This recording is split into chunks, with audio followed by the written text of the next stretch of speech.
भारत में अब तक का सबसे बड़ा सिविल डिफेंस मॉक ड्रिल। जानिए पूरी जानकारी। 7 मई को भारत एक ऐतिहासिक सिविल डिफेंस अभ्यास का गवाह बनने जा रहा है। पूरे देश में एक विशाल स्तर का मॉक ड्रिल आयोजित किया जा रहा है और यह कोई सामान्य सुरक्षा अभ्यास नहीं है। हाल ही में पहलगाम में हुए आतंकी हमले के बाद गृह मंत्रालय द्वारा ये पहल शुरू की गई है ताकि देश की तैयारियों की व्यापक समीक्षा की जा सके। ये केवल एक ड्रिल नहीं है बल्कि एक राष्ट्रीय चेतावनी है जिसमें वायु हमले के सायरन बजेंगे, शहरों को ब्लैकआउट किया जाएगा, संवेदनशील स्थलों की रक्षा के लिए छलावरण कैमोफ्लाज ऑपरेशन चलाए जाएंगे और स्कूलों में बच्चों को सुरक्षित निकालने की प्रक्रिया का अभ्यास कराया जाएगा।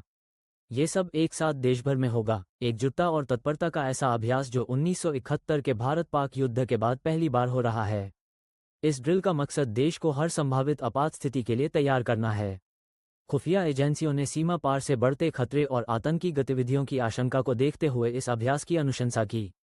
गृह मंत्रालय, राज्य सरकारें, सिविल डिफेंस टीमें और स्थानीय प्रशासन इस व्यापक अभियान में एक साथ समन्वय बनाकर हिस्सा लेंगे। सबसे पहले बात करते हैं एयर रेड सायरन की। पूरे देश में नागरिक इन सायरनों की आवाज़ सुनेंगे जो एक वास्तविक हमले की चेतावनी की तरह दी जाएगी। ये लोगों को सिखाएगा कि ऐसे समय में कैसे प्रतिक्रिया दें, कहाँ शरण लें और क्या करना चाहिए। इसके बाद ब्लैकआउट प्रोटोकॉल। कई शहरों में अचानक बिजली काट दी जाएगी ताकि अंधेरे में कैसे काम करना है इसका अभ्यास किया जा सके। इससे ये भी परखा जाएगा कि संचार व्यवस्था और आपातकालीन सेवाएं बिना बिजली के कैसे कार्य करेंगी। कुछ क्षेत्रों में इंटरनेट सेवाएं भी अस्थायी रूप से बंद की जा सकती हैं ताकि साइबर सुरक्षा तैयारियों की भी जांच हो सके। कैमोफ्लाज ऑपरेशन के तहत महत्वपूर्ण ठिकानों जैसे हवाई अड्डे, सरकारी इमारतें और सैन्य प्रतिष्ठान को इस तरह छिपाया जाएगा कि वे ड्रोन या सैटेलाइट से दिखाई न दें। ये पारंपरिक सैन्य तकनीक को आधुनिक तरीकों से फिर से अपनाने का प्रयास है। स्कूलों में बच्चों की सुरक्षा के लिए छात्र निकासी प्रशिक्षण भी होगा।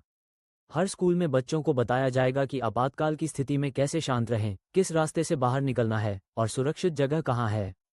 यह न केवल बच्चों को आत्मनिर्भर बनाएगा बल्कि अभिभावकों और शिक्षकों को भी सुरक्षा के प्रति सतर्क करेगा। अब सवाल उठता है, अभी क्यों और इतने बड़े स्तर पर क्यों? इसका जवाब है वर्तमान में भारत पाकिस्तान के बीच बढ़ता तनाव, सीमा पर बढ़ती हलचल, आतंकी घुसपैठ की आशंका और वैश्विक भू राजनीतिक हालात ने भारत को सचेत कर दिया है कि अब केवल सेना नहीं बल्कि आम नागरिक भी देश की रक्षा में सक्रिय भूमिका निभाएं। 1971 के युद्ध के बाद ऐसा व्यापक अभ्यास पहली बार हो रहा है। उस समय भारत एक युद्ध में था, लेकिन आज बिना युद्ध के भी खतरे उतने ही गंभीर हैं। साइबर अटैक, ड्रोन हमले, स्लीपर सेल्स, ये सभी आज की अदृश्य और तत्काल हमलों वाली दुनिया के संकेत हैं। गृह मंत्रालय ने स्पष्ट किया है कि इस अभ्यास का उद्देश्य डर फैलाना नहीं बल्कि जागरूकता और तैयारी को बढ़ावा देना है। नागरिकों से अपील की गई है कि वे इस ड्रिल को गंभीरता से लें, पूरी तरह भाग लें और अपने आसपास के लोगों को भी जागरूक करें।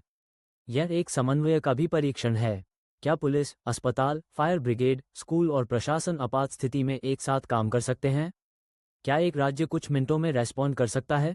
ये सब इस मॉक ड्रिल से सामने आएगा। भारत की सिविल डिफेंस टीमें अब पृष्ठभूमि से बाहर आकर केंद्र में आ रही हैं। ये ड्रिल एक राष्ट्रीय संदेश है कि हर नागरिक देश की सुरक्षा का हिस्सा है। तैयारी अब एक विकल्प नहीं बल्कि अनिवार्यता बन चुकी है। जब 7 मई को सायरन बजे तो याद रखें, ये केवल एक ड्रिल नहीं है, ये भारत की एकजुटता, जिम्मेदारी और दृढ़ संकल्प का प्रतीक है। सतर्क रहें, तैयार रहें और सबसे जरूरी, जागरूक रहें। भारत की नागरिक सुरक्षा की नई शुरुआत हो चुकी है।